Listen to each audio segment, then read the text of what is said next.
السلام علیکم ملګرو. خدای دې وکړي چې ټول روغ جوړ او خوشحاله اوسئ. نن زمونږ درس دی خارجاري زمانه چې په فرانسوي کې ورته le présent وایي. Apprendre le français avec FK. نو دوه نور درسونو کې د خارجاري په اړه خارجاري زمانې په اړه مونږ خبرې کړي چې دا دریم درس دی. د لومړی او دویم ګروپ وربونه موږ څنګه کولی شو په خارجاري زمانه کې استعمال کړو، هغې په باره کې موږ مخکې ویډیو جوړ کړی. که هغه مو نه وي لیدلی نو په آی بټن باندې کولی شئ چې تاسو ووینئ، او یا د ویډیو په آخر کې هم کولی شئ تاسو ووینئ، او ډسکرپشن کې هم لینک ورکو، هلته هم کولی شئ چې تاسو ووینئ. او اوس راځو د دریم ګروپ په باره کې خبرې کوو. په دې ویډیو کې مونږ یوازې د دریم ګروپ د وربونو په باره کې خبرې کوو چې مونږ څنګه کولی شو چې دریم ګروپ وربونه په خارجاري زمانه کې استعمال کوو. مخکې له دې چې ویډیو شروع کړو، که چینل مو سبسکرایب کړی نه وي نو چینل سبسکرایب کړئ، بیل آیکن باندې کلیک کړئ چې هر نوی ویډیو چې مونږ شیر کړو او تاسو ته یو نوټیفیکیشن راشي او تاسو وینئ. که ویډیو مو خوښ شو لایک او شیر کړئ چې نور ملګري هم وویني او فایده ورنه واخلي. راځئ چې درس شروع کوو. اوس د دریم ګروپ فعلونو باره کې خبرې کوو. څنګه کولی شو دریم ګروپ فعلونو په خارجاري زمانه کې استعمال کړو. لکه څنګه چې مو مخکې ولوستل چې د اول او دویم ګروپ فعلونه چې دي، مثلا اول ګروپ فعلونه یوازې په او اغ باندې ختمیږي. هغه فعلونه چې په او اغ باندې ختمیږي هغه د اول ګروپ فعلونه دي. هغه فعلونه چې ای اغ باندې ختمیږي هغه د دویم ګروپ فعلونه دي. خو لیکن دلته چې دي یو مختلف فعلونه دي، دلته دوه درې قسم فعلونه دي.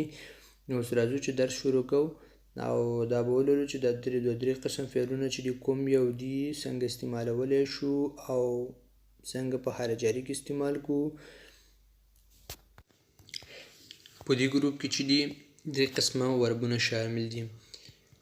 لومړی ای اغ. موږ مخکې ولوستل چې ای اغ چې دي دویم ګروپ پورې اړه لري، لیکن بعضې ای اغ وربونه دي چې هغه دریم ګروپ پورې اړه لري، لکه اوفغیغ، اوفغیغ. دویم او ای اغ. هغه وربونه چې په آخر کې او ای اغ ولري هغه دریم ګروپ پورې اړه لري، لکه voir، savoir. دریم هغه وربونه چې په آخر کې اغ او ولري، یعنی اغ او باندې ختم شوی وي، لکه attendre، battre. دا وربونه د دریم ګروپ پورې اړه لري. چې اوس راځو د هر یو ګروپ بیل بیل تدریس کوو، چې بیل بیل تشریح کوو چې هر یو ګروپ موږ څنګه کولی شو خارجاري زمانه کې استعمال کړو. هر یو ګروپ بیل بیل تشریح کوو. د دریم ګروپ عیار د دریم ګروپ ای اغ وربونه چې دي دا هم په دوه ډلو ویشل شوي، یعنې دا هم دوه قسمه په خارجاري کې استعمالولی شو. اوس راځو لومړی برخې ته.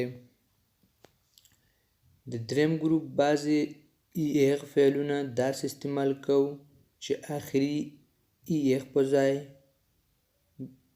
دې ډول فعلونو ته دا حرفونه اضافه کوو، لکه آخري ای اغ په ځای ژ لپاره اس، تو لپاره اس، ال، ایل، اون لپاره تی، نو لپاره او ان اس، وو لپاره او زد، ال لپاره او ان تی اضافه کوو.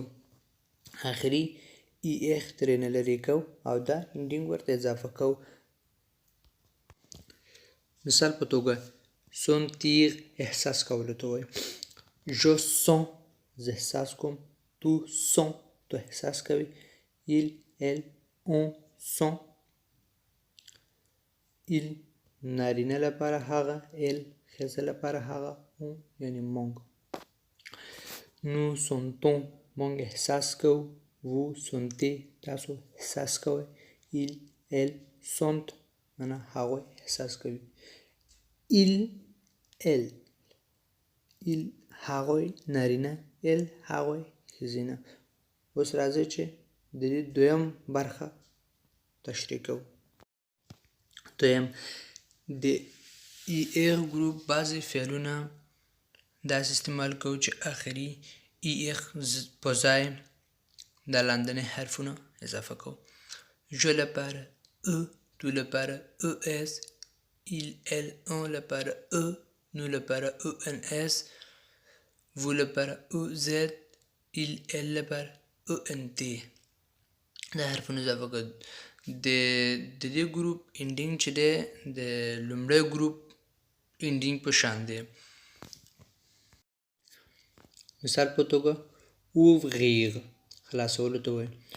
j'ouvre، tu ouvres، il elle on ouvre، nous ouvrons، vous ouvrez، il elle ouvre. دا ګروپ وربونه چې دي داسې استعمال لکه offrir هم داسې استعمالیږي ځکه چې همدې ګروپ پورې اړه لري. دا د دریم ګروپ لومړی برخې ایغ برخې وربونه وو.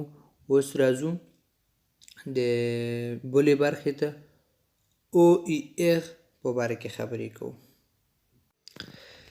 دا برخه هم په دو برخو دا ګروپ هم په دو برخو باندې ویشل شوی. لومړی هغه برخه ده چې خال جاری زمانه کې د استعمالولو لپاره آخري او ای لپاره د لاندنۍ انډینګ اضافه کول کیږي لکه جو لپاره اس، تو لپاره اس، ال il on لپاره تی، نو لپاره او ان اس، وو لپاره او زد، il ال لپاره او ان تی. دې برخې لپاره دا انډینګ آخر کې اضافه کوو. اوس راځو په مثال کې ګورو. مثال په توګه voir لیدل، je vois، tu vois، il elle on voit، nous voyons، vous voyez، il elle voit. وګوره آخري او ای اغ زه اغ ترېنه لرې کوو اس اس تی او ان اس او زد او ان تی اضافه کوو. اوس راځو دویمې برخې ته. دویمه برخه کې هغه فعلونه موجود دي کوم چې حال جاري زمانه کې د استعمالولو لپاره آخري او ای اغ په ځای je لپاره x، تو لپاره x، il elle on لپاره تی، نو لپاره او ان اس، وو لپاره او زد، il elle جمع لپاره او ان تی اضافه کوو. چې راځو یو مثال ته ځو. مثال په توګه pouvoir معنا توانمندي. je peux، tu peux، il elle on peut، nous pouvons، vous pouvez، il elle peuvent. د آخري او ای اغ په ځای انډینګ اضافه کوو. اوس او ای اغ ګروپ ختم شو. اوس راځو درېیمې برخې ته چې اغ او ګروپ. د اغ او ګروپ په باره کې خبرې کوو. درېیمه برخه اغ او وربونه دا هم په دو برخو باندې ویشل شوي دي. لومړی هغه وربونه چې په تی اغ او باندې ختم شوي دي ختمیږي، او دویم هغه وربونه چې دی اغ او باندې ختمیږي. اوس د هغه وربونو په باره کې خبرې کوو چې تی اغ او باندې ختمیږي. هغه وربونه چې په تی اغ او باندې ختمیږي هغه د حال جاري زمانه کې د استعمالولو لپاره هغه انډینګ دا دی. جو لپاره تی اس، تو لپاره تی اس، ال ال اون لپاره تی، نو لپاره او ان اس، وو لپاره او زد، il ال لپاره او ان تی. مثال mettre. mettre معنا اچولو ته وایي. je mets، tu mets، il elle on met، nous mettons، vous mettez، il elle met. آخري تی اغ او په ځای مونږ انډینګ اضافه کوو. دا و لومړی برخه. اوس راځو د دویمې برخې په باره کې دی اغ او ګروپ په باره کې خبرې کوو. دویمه برخه دی اغ او. د دې قسم فعلونو د استعمالولو لپاره آخري دی اغ او په ځای je لپاره دی اس، تو لپاره دی اس، ال اون لپاره دی، نو لپاره او ان اس، وو لپاره او زد، ال لپاره جمع لپاره او ان تی اضافه کوو. د هر یو ور چې هر هغه فعل چې په دی او باندې ختم شوی وي اخر دی او په ځای دغه انډینګ اضافه کوو فعل په حال جاری زمانه تبدیلیږي.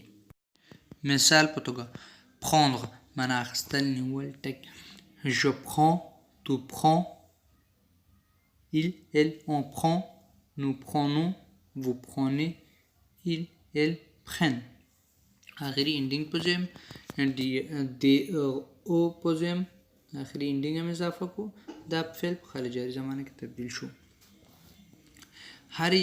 هر هغه فعل چې دی او باندې ختم شوی وي نو همدغه انډینګ ورسره اضافه کوئ حال جاری زمانه ته هغه فعل تبدیلیږي. دا زمونږ نننی درس و. هیله لرم چې پوه شوي به یاستئ ورباندې. که کوم مشکل لرئ نو په کمنټ کې راته ولیکئ. د ګرامر په باره کې، د خبرو په باره کې، د جملو په باره کې هر قسم مشکل لرئ په کمنټ کې ولیکئ راته. زه د هماغې په باره کې ویډیو جوړ او تاسو ته یې اپلوډ کړم. تر راتلونکي ویډیو پورې خدای مو سپارم. ښه وخت، ښه ژوند ولرئ. په مخه